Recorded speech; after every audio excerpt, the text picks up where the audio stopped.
Shalom, Eliyokim Cohen, Jews News Briefs, June 10th, 2011, the 8th day of Sivan on the Hebrew calendar. Welcome back. We haven't been here for the last 2 days because of Shavuot. Here from Jews News World Headquarters. Our new theme song, courtesy of David Dome. I have papers in my hand. Why? It has nothing to do with any secret document that my fact-checking team found. We're trying to win a broadcast award on Jews News, and I've seen that every other broadcaster goes like this a lot during the show. So I have a lot of blank paper. If you see me going like this, don't be nervous. It's because we're trying to win an award. It's as simple as that.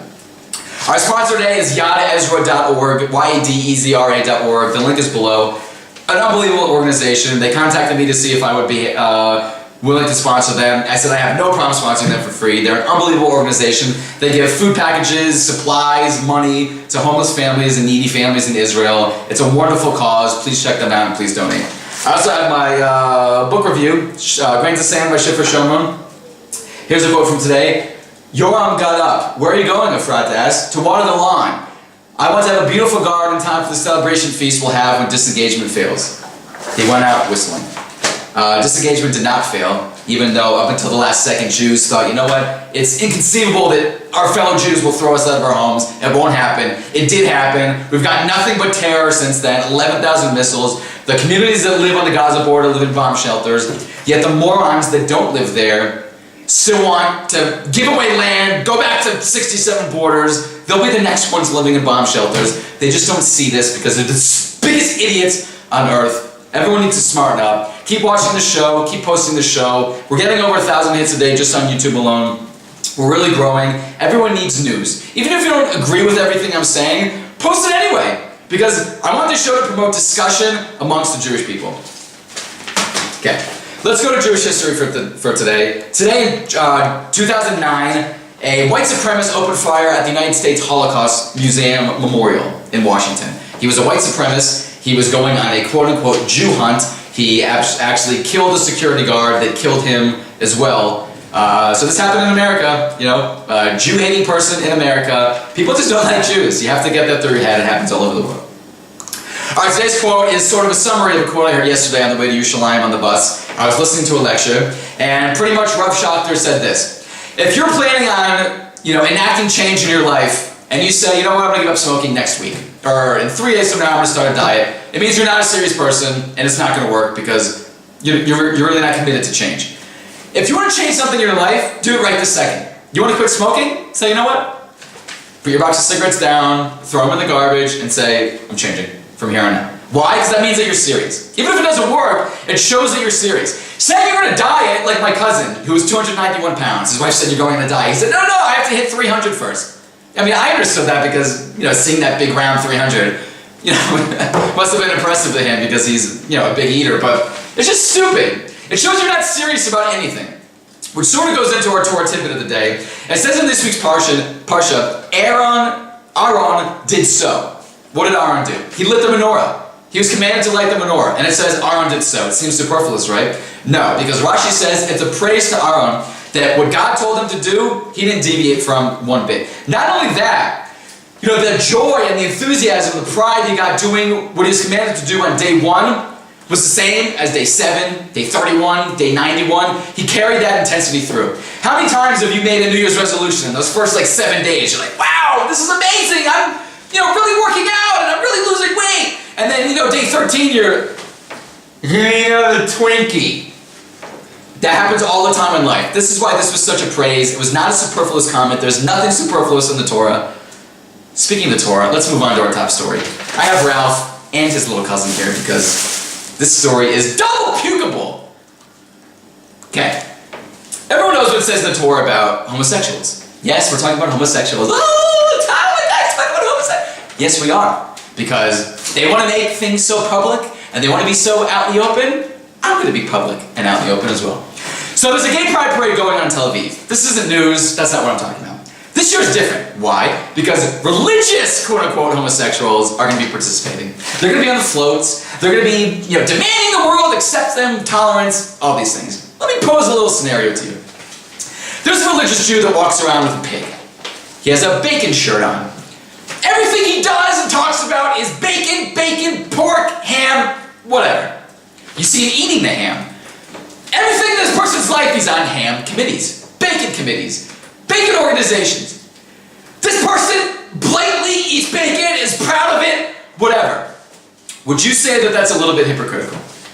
Would you say that clearly this person is not religious when he's blatantly and openly desecrating the laws of kosher food?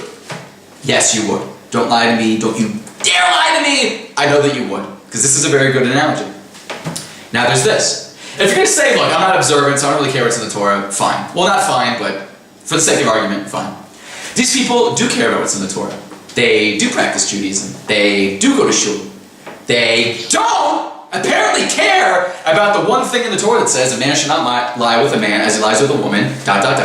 It's an abomination. So God is very clear in the Torah. The only other time where he qualifies a sexual prohibition is for a man laying with an animal. That's how disgusting this is to God. And modern day times, you're like, oh my God, sleeping with a cow, that's gross. Well, God thinks the same thing about a man and a man together.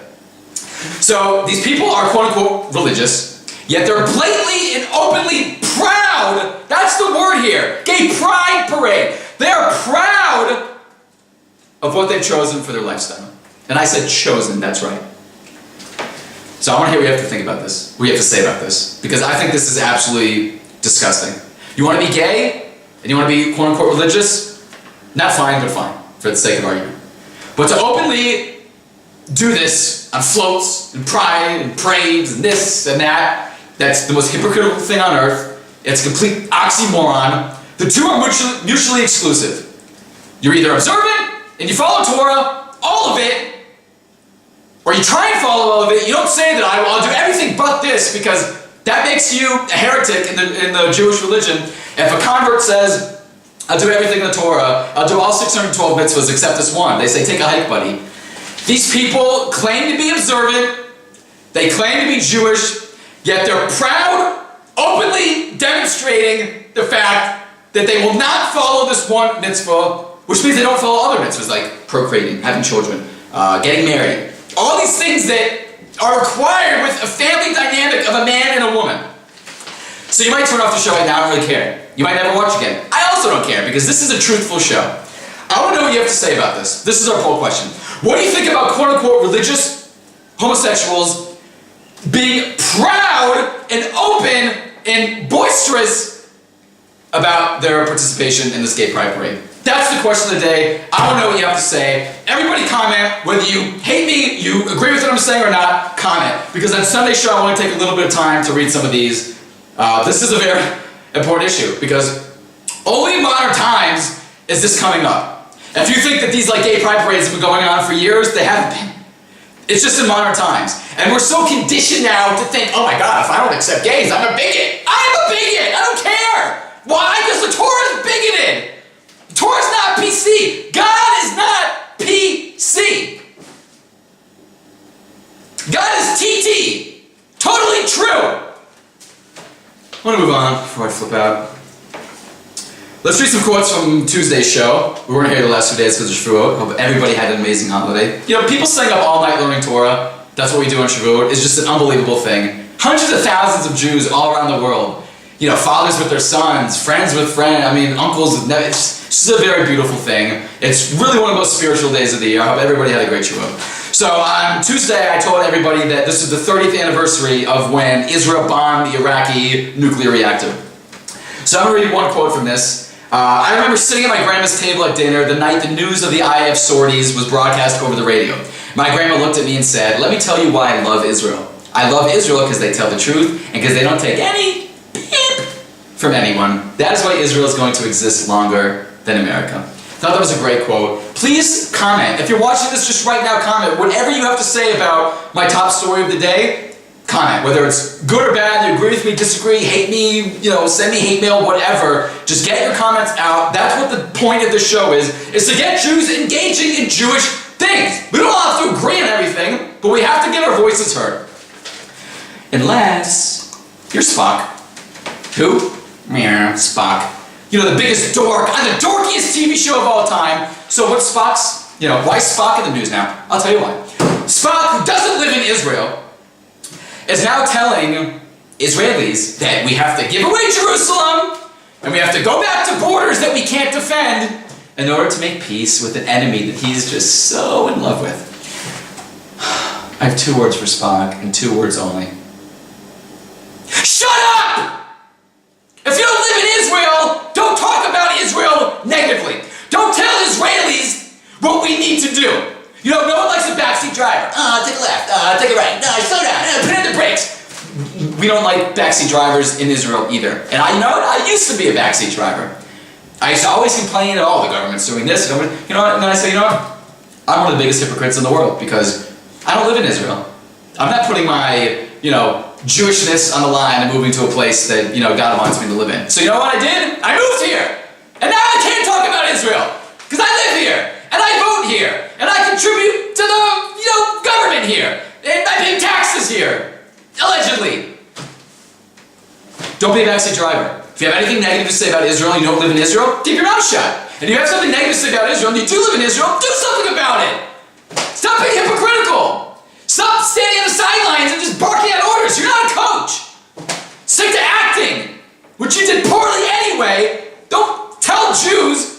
What Spock wants is 650,000 Jews to be uprooted from their homes. This book, 9,000 Jews uprooted from their homes.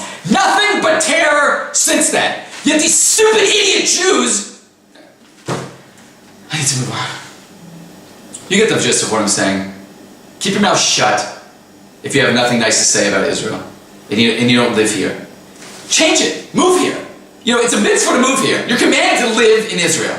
No matter what your reform, lesbian Rabbi Tina has to say. This is your home. Everything in Judaism revolves around Israel.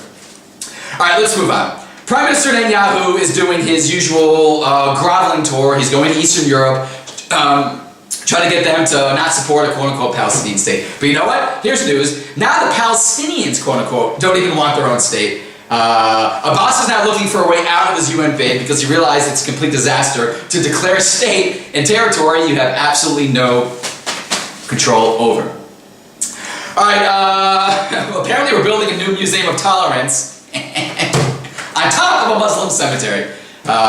It's claimed to be a 12th century Muslim cemetery. This will flip Israelis out, even though the Muslims have desecrated virtually every single thing that's holy to us in this country. I just thought it was ironical, I know that's not a word, but I like it anyway, that our Museum of Tolerance is being built on their supposed cemetery.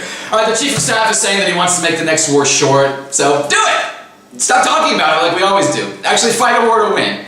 And speaking of that, we've now identified hundreds of sites in Lebanon that Hezbollah is hiding missiles and all these other things. Some of them hospitals, some of them schools, some of them, people's apartments. We need to bomb all of them because, they're smarter than we are because they know that we're so tolerant and, we don't want to be considered bigoted like I am. So they hide things in places they know we're not going to bomb. So what we need to do? We need to bomb them. These places, hospitals, schools, the places where they're hiding these missiles, that's the only way to effect the change. Alright, so here's the happy time story of the day.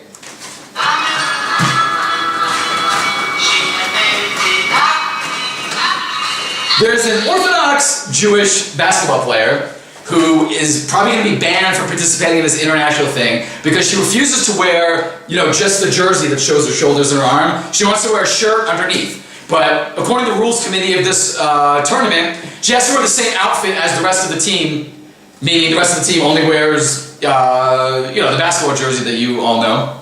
So she's just not going to play, most likely. Which I think is amazing. Sandy Koufax didn't play in the World Series. It was a big, big Kiddush Hashem, meaning she's going to be sanctifying Hashem's name. And people are going to see, she loves basketball, but she loves being Jewish and she loves God more. Someone that doesn't do this is our new friend, Oscar Mayer Wiener. That is what I really want to be. This guy in New York, Anthony Wiener, whatever. It'd be funny if his name's Wiener. He's been sexting, not texting, sexting all these women. He's married. The best part is he's married to a Muslim who's not pregnant. This guy's just a walking Chilul Hashem. This is a disgrace. Our final story is that Liam Helmsley's dog, who inherited like $12 million, just passed away. This dog will have more money than you'll ever have in your whole life. That's the story for today. That's the show. Remember, it's not news unless it's Jews news, and please, please share this link. Shalom and Shabbat Shalom, everybody.